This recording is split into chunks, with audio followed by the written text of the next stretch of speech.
The onSecurity podcast aims to inform and challenge the viewer on all things cybersecurity. Our sponsor, onShore Security, is a premier provider of full telemetry cybersecurity detection via its Panoptic Cyber Defense Service and managed security solutions.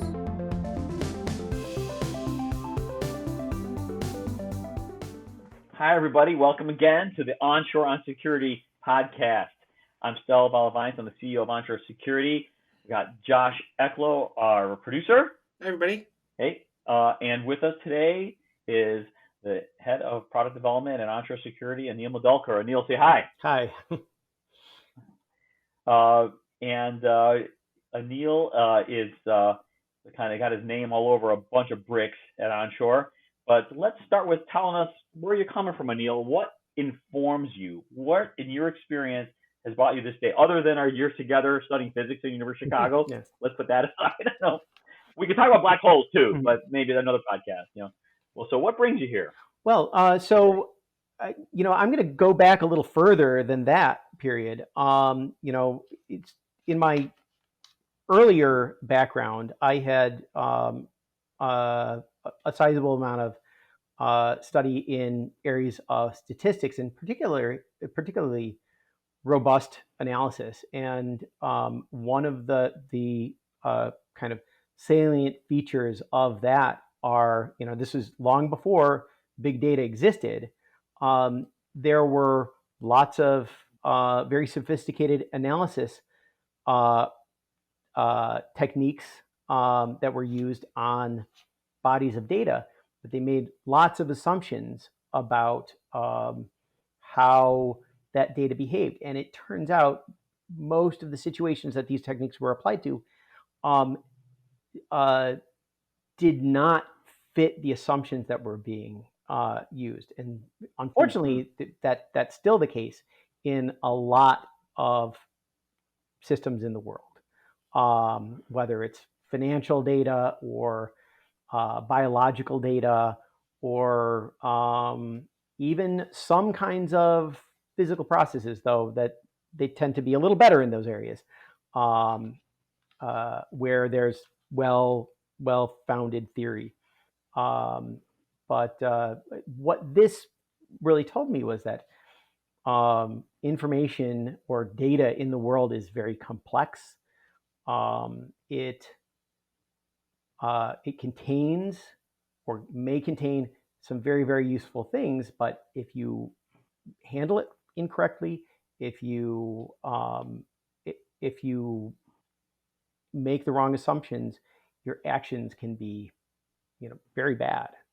This could lead to medical treatments that are inappropriate. It could lead to engineering systems that are dangerous. So this is something that was with me from very early in my career, and following that, space shuttle heat shield tiles, right? Falling off or not. Sure. And sometimes much more complex and harder to find. Sometimes many years after it was discovered that the wrong analysis went into the fundamental designs. So now you then had a whole stint. Then you took this, math guy, science guy, statistics guy, really understanding the world of numbers has a lot of hair on it. These aren't simple algorithms. There's a lot of fuzziness. There's a lot of probabilities. Whatnot. Then you turned that into a whole career in the financial world. Yes. How did that change? How did that change your brain? Yeah. So one, it made a lot of the decisions a lot more concrete. When I had a stake in the kind of analysis that was done, or the kinds of systems that I built on that analysis. And this is everything from proprietary trading and analysis for essentially hedge funds for complex financial product to risk and performance analysis for large financial institutions. So it definitely made it more concrete. And in a lot of ways, the kinds of analysis that I was doing and the things that I brought to bear were to actually try to find the simplest, lowest risk, typically, kinds of options that were available, or it's not necessarily the only way to go, but that was kind of my focus then. Moving over into ultimately into cybersecurity, there were definitely a lot of lessons that I kind of brought with me, both understanding that the information is complex, and it was very easy to make sometimes very costly decisions on information that was not necessarily the best. And so whether it was just risk and engineering a system, some kind of information system, a network, or a collection that might be a product, there were lots and lots of opportunities to analyze that data well, and to help both ourselves as an organization and our customers make much better decisions about policy, about investments in their infrastructure and whatnot. It's a wider range of signals, Yeah, certainly, much than the financial world. Yeah. I mean, and hell, they're just signals coming us left and right that you wouldn't kind of think were signals. I mean, now we're starting to integrate, with, IoT, and of course, complex, cloud environments, more complex than the prem world. And then there's the physical world. So yeah, I mean, it's just, I don't almost unheard of really from, a kind of data analytics side. The closest thing to it might be climatology. I don't know. Yeah. But so I see you bring that whole Lehman Brothers stint, the whole open source, nerd, background, now these big data tool sets, coming to fruition. We chose ELK. I think the world Elastic, the world knows that by now. Well, people paid attention to us. You were part of that decision. You were part of that architecture. So now today, all that brings you to what? You got giant data. What are you thinking? Folks, this is the guy that has to make the decisions about data here at onShore. This is the guy that is kind of eating, breathing, kind of drinking. What are we going to do with this giant set of data? How do we make it actionable? How do we want to turn on signals? Why do we want to turn on signals? Why do we want everybody's data? I mean, tell us about what that's like. Yeah. You have to want to make those decisions. Yes. What's that like? This crazy, big, giant world. I think it would be relevant to differentiate between data and information and intelligence. And so data is it's unorganized. It may contain information, but it may be noise. It may be no signal and all noise. Data is so data is not necessary. Well, it's not necessarily structured. It is it literally means that which is given. It doesn't have a narrative. It's a collection of bits or whatever, signal and noise mixed. Information, however, is that portion of the data which contains a narrative. It may be very simple, like this is a fact, or it may be complex. It's grounded, so it is the thing that we say is, being communicated. It may be intended to be communicated, or it may not be, but it's concrete, it's grounded. And then sort of the big step, and people sometimes talk about it, but there isn't a lot of discussion about what it means, and that's intelligence. So intelligence is, generally speaking, based on bodies of information, but it's also based on experience. It is something that bridges the gaps in information. It, by definition, because there are potentially critical gaps in information, depending on what the context is, it involves opinions. So the necessarily then there you can have multiple kinds of, or multiple competing pieces of intelligence based on the same information. And so that means you have to be able to make a decision on selecting that intelligence. And intelligence is produced by analysts when it comes down to it.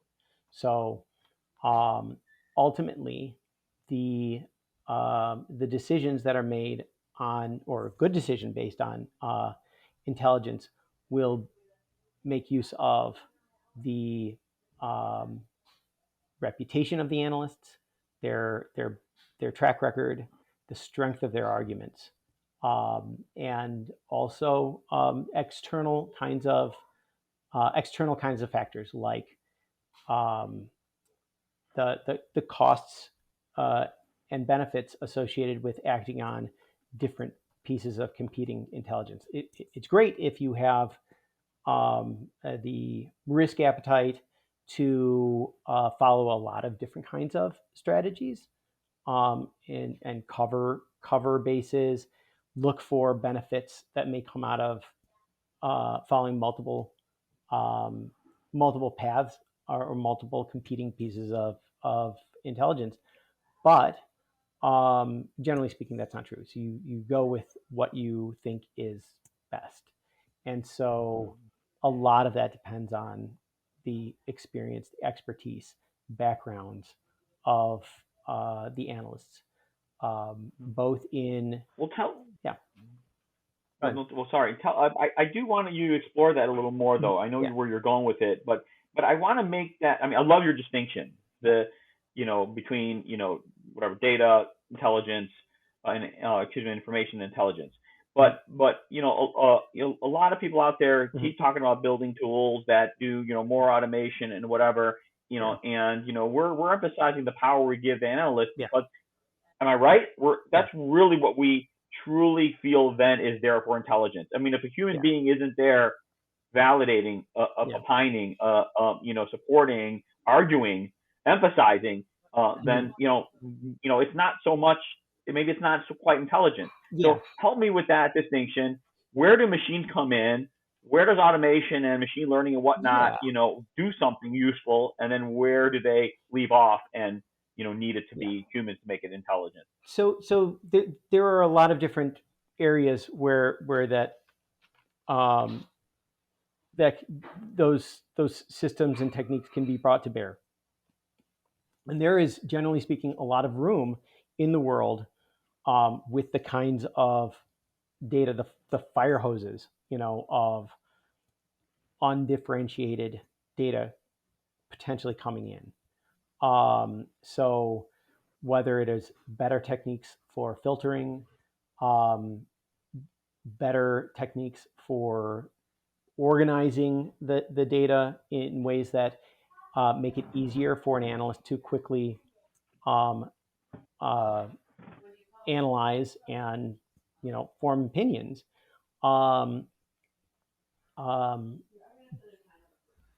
But there are also projects out there. There are attempts and even claims by various parties out there that they can actually produce highly actionable intelligence that's reliable based on data. And the reality is that that's rarely turns out to be quite as strong as the claims made. We know the world, we know how business works, we know how products are sold. There are sometimes very specific areas where a certain tool does do well, but generally speaking, they need a lot of attention, a lot of handling. This means both either very, very careful selection of data being cleaned into information being fed into the system, which can be very laborious, to constant review. Ultimately, we found that there are few successful systems that can run without the analyst, and when they appear to, it's generally because they actually have a lot of analysts behind the scenes. So, so part of it is, understand that there are definitely there's a place and a role for techniques. Maybe someday we'll be there, but in our experience, don't believe the hype. There are a lot of great ideas, there are a lot of great projects, and none of them are fully formed. We at onShore are constantly exploring and evaluating the various kinds of advanced techniques that can be brought to bear. But so far, we have found no way to cut out the analyst. If that were true, we would see that the giant nation states that are either protecting themselves or maybe doing something else to their adversaries, they wouldn't need so many people. But in fact, they're full of analysts. Likewise, people in the in the private sector, people who hire companies like ours, they rely on analysts too. So we're not in that world, that doesn't need people. So the intelligence that is best these days is still not artificial. To make a pun. I know, really. Oh well, yeah, it's I mean, it's a cool thing, Yeah. and I know a lot of the components we use, are rely on so ML models that have been created, and I know a couple of our feedback loop mechanisms interact with other systems to to train those machines. Someday I'd really love to get an expert system that we're training with our our analyst work, but yeah, I mean, it's just not there yet, and even if it is, if I were an attacker, please give me a machine that's fully automated to attack way over a human. Just I'll if I know how that machine works, I'll find a way to make it go nuts, and break. A human being, sure, you could do that too, but not consistently. The human far more creative, and unpredictable. Yeah. So I think that's a kind of a good segue, though. So we talked about the fact that there's a fire hose of data out there, and ultimately you want clean data. You want to you don't want to waste precious time and resources, whether it's in the analyst head or if you have various tools that leverage machine learning or whatever. You don't want to waste those cycles, whether it's a human or a machine, with noise. and so I think that this is, it's a time to mention that I think we quite commonly, maybe it's not official, but I'm pretty sure we tell our customers, send us everything. And I think I said before in conversations that we're not a free data storage service. We're not, or we don't have infinite resources here. But we say, give us your data, give us whatever you have, because we have a strong background in handling it. We understand data handling techniques. We were, particularly in this industry, fairly early adopters of a number of big data techniques.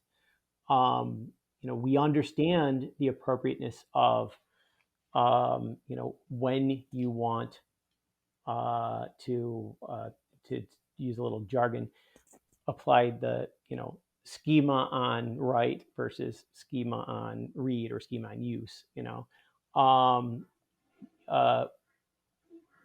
So we're fairly comfortable saying, send it to us.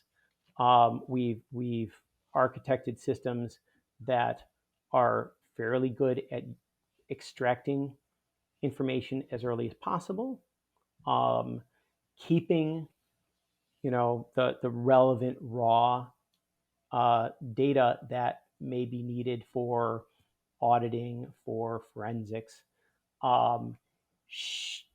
using it where we can, shipping it, being efficient where we can be, and then effectively storing, using, presenting that, so that our analysts can do what they're good at, and work with information to produce intelligence, to make recommendations, to bring attention to concerns. But it's not just in our analysts. And part of the reason that we are where we are is that we have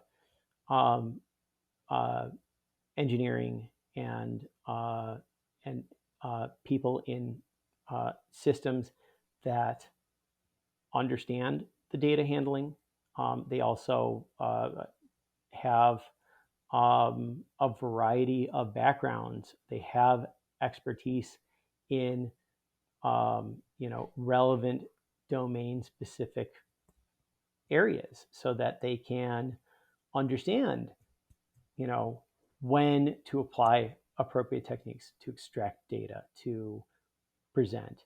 We work internally between engineers and analysts in order to best handle that kind of